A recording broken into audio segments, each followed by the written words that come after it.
तो 17वीं लोकसभा के पहले सत्र के दौरान शपथ के दौरान संसद में दिखा सांसदों का अलग अलग रंग। शपथ के दौरान नारों के शोर से संसद गूंजता रहा। क्या बीजेपी, क्या टीएमसी और क्या ओवैसी, सब अलग अलग रंग में नजर आए। संसद में जय मां काली, जय मां दुर्गा और इंकलाब जिंदाबाद जैसे नारों की भी गूंज सुनाई दी। टीएमसी सांसद ने जय मां काली का नारा लगाया तो बीजेपी सांसदों ने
चटर्जी ने मोर्चा संभाला।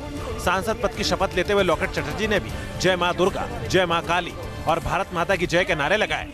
जय श्री राम, जय मां दुर्गा, जय मां काली, भारत माता की जय। लॉकेट चटर्जी पश्चिम बंगाल की हुगली सीट से बीजेपी सांसद है। जय मां काली के अलावा संसद में इंकलाब जिंदाबाद भी सुनाई दिया। इंकलाब जिंदाबाद।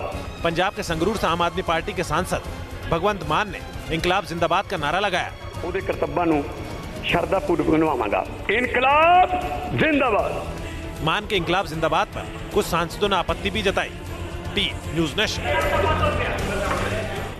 तो 2019 में चुने गए सांसदों को शपथ दिलाई गई, लेकिन शपथ ग्रहण के दौरान संसद में अनोखा नजारा दिखा।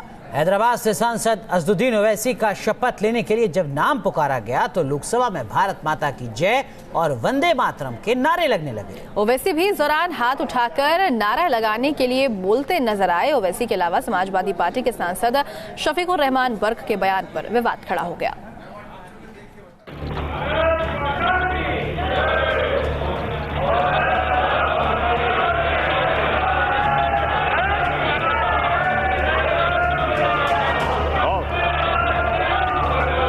हैदराबाद से चौथी बार सांसद चुने गए एआईएमआईएम अध्यक्ष असदुद्दीन ओवैसी का नाम जैसे ही सांसद पद की शपथ ग्रहण के लिए पुकारा गया तो संसद में नारेबाजी शुरू हो गई। भारत माता की जय और जय श्री राम के नारों से संसद गूंज उठी। ओवैसी के अपनी सीट से वेल तक पहुंचने तक इन जयकारों की आवाज और तेज हो गई। ओवैसी भी दोनों हाथ उठाकर और जोर से जयकारे लगाने का इशारा करने लगे। ओवैसी खिसियाए या चिढ़ा रहे थे ये समझ नहीं आया। शपथ पूरी होते ही ओवैसी भी एक्शन में आए। मैं असदुद्दीन ओवैसी। लेकिन ऐसा लगता है कि नारेबाजी से ओवैसी की नाराजगी और गुस्सा शांत नहीं हुआ था। वो वफादारी से अंजाम दूंगा। जय भीम, जय मीम, तकबीर, अल्लाह अकबर, जय हिंद। तभी तो वो बीजेपी पर सवाल उठाते नजर आए। ट्रेजरी बेंच ज्यादा नारे लगा रहे थे तो अच्छा है ना, हमको देखते ही उनको सब चीजें याद आती हैं तो हम उम्मीद करते हैं कि उनको कॉन्स्टिट्यूशन भी याद आ जाए, ये बच्चों की मौत भी उनको याद आ जाए। ये मेरा असर उन पर है। जिस ओहदे को मैं ओवैसी के अलावा समाजवादी पार्टी के सांसद शफीकुर रहमान बर्क के बयान पर विवाद खड़ा हो गया। बर्क ने सांसद के तौर पर शपथ ली। इसी दौरान उन्होंने वंदे मातरम को लेकर विवादित बयान दिया। वंदे मातरम का ताल्लुक है, वो it is against the Islam, we can not follow it. Burke के ऐसा कहते ही संसद में नारों का शोर सुनाई देने लगा। संसद के भीतर ही वंदे मातरम के नारे गूंजने लगे।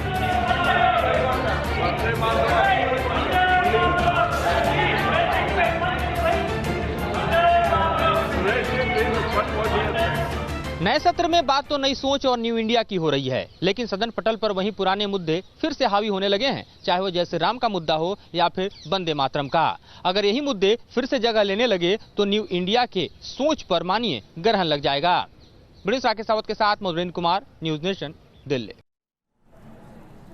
तो लोकसभा में सांसदों के शपथ ग्रहण समारोह के दौरान जमकर नारेबाजी होती रही। किसी ने जय श्री राम और भारत माता की जय के नारे लगाए तो किसी ने राधे राधे कहा।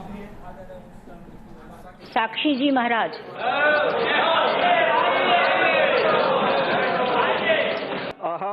लोकसभा में सांसदों का शपथ ग्रहण समारोह किसी नारेबाजी के मुकाबले से कम नहीं था। संसद में शपथ ग्रहण समारोह के दौरान जय श्री राम और भारत माता की जय के नारे सुनाई दे रहे थे। हालांकि जब उन्नाव से बीजेपी सांसद साक्षी महाराज ने शपथ ली तो मंदिर वहीं बनाएंगे के नारे भी सुनाई दिए। भारत माता की जय, जय जय श्री राम। साक्षी महाराज ने संस्कृत में शपथ ली और अपनी शपथ के आखिर में भारत माता की जय और जय श्री राम का नारा भी लगाया।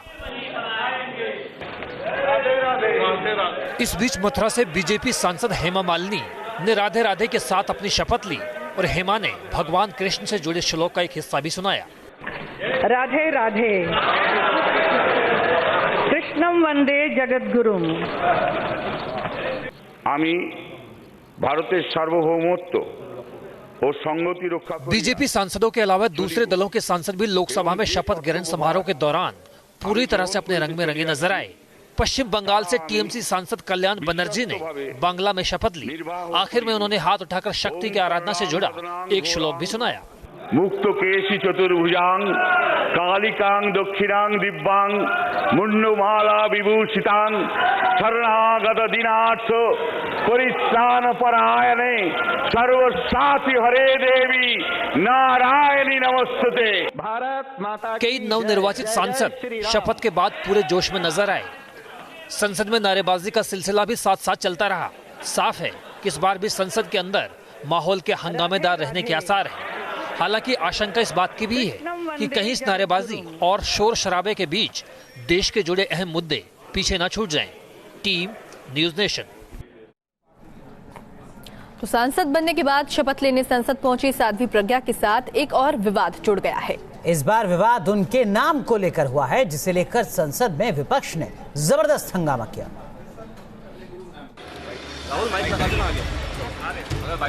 भोपाल से लोकसभा चुनाव जीतने के बाद दिल्ली पहुंची साध्वी प्रज्ञा का विवाद पीछा नहीं छोड़ रहा है। ताजा विवाद उनके नाम को लेकर शुरू हो गया है। पहली बार संसद पहुंची साध्वी प्रज्ञा ने जब सांसद के तौर पर शपथ के लिए अपना नाम लिया तो उसी पर हंगामा मच गया। अहम साध्वी प्रज्ञा सिंह स्वामी पूर्ण चेतनानंद अवधेशानंद गिरी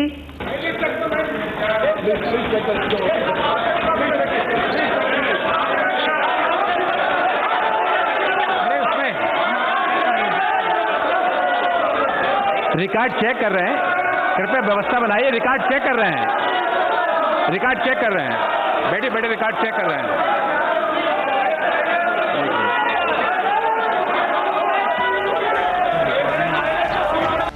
शपथ के दौरान साध्वी ने जो अपना नाम लिया उसमें अपने गुरु और अपना संन्यास वाला नाम भी बोल दिया, जिसे लेकर विपक्ष ने ऐतराज जताया। व्यवस्था में सहयोग कीजिए। आप प्रमाण पत्र। अरे ईश्वर की शपथ तो लेने दो। प्रमाण पत्र मांगे। ईश्वर की शपथ तो लेने दो। विवाद बढ़ता देख साध्वी ने नाम को लेकर अपनी सफाई भी दी। स्वामी पूर्ण चेतनानंद मैंने लिखा था उसमें। नहीं, या तो ईश्वर का नाम लेंगे या संविधान या तो कॉन्स्टिट्यूशन का नाम लेंगे। मेरा नाम स्वामी पूर्ण चेतनानंद गिरी, मैंने उसमें भी लिखा था। साध्वी जी या तो ईश्वर के नाम पर या संविधान के नाम पर, उसमें स्पष्ट व्यवस्था है। नहीं, ये मेरा नाम है। हाँ, अपना नाम पूरा बोलिए। मैंने उस फॉर्म में भी लिखा था। नाम पूरा बोलिए। मेरा नाम यही नाम जी, आप अपना नाम लीजिए। अरे नाम है मेरा। साध्वी जी। विपक्ष की तरफ से हंगामा ज्यादा हुआ तो फिर प्रोटेम स्पीकर ने साध्वी को सलाह दी। साध्वी जी या तो ईश्वर के नाम पर या संविधान के नाम पर, उसमें स्पष्ट व्यवस्था है। नहीं, ये मेरा नाम है। हाँ, अपना नाम पूरा बोलिए। मैंने उस फॉर्म में भी लिखा था। नाम पूरा बोलिए। खैर, विवादों के बाद साध्वी ने दोबारा शपथ तो ले ली, लेकिन विरोधी अभी भी साध्वी के दोबारा शपथ लेने की मांग पर अड़े हैं। भारत माता की जय।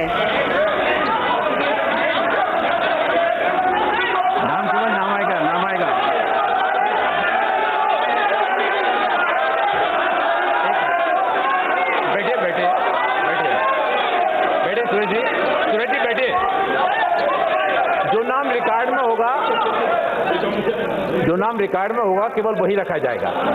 जो नाम रिकॉर्ड में है सर्टिफिकेट में केवल उतना ही रखा जाएगा।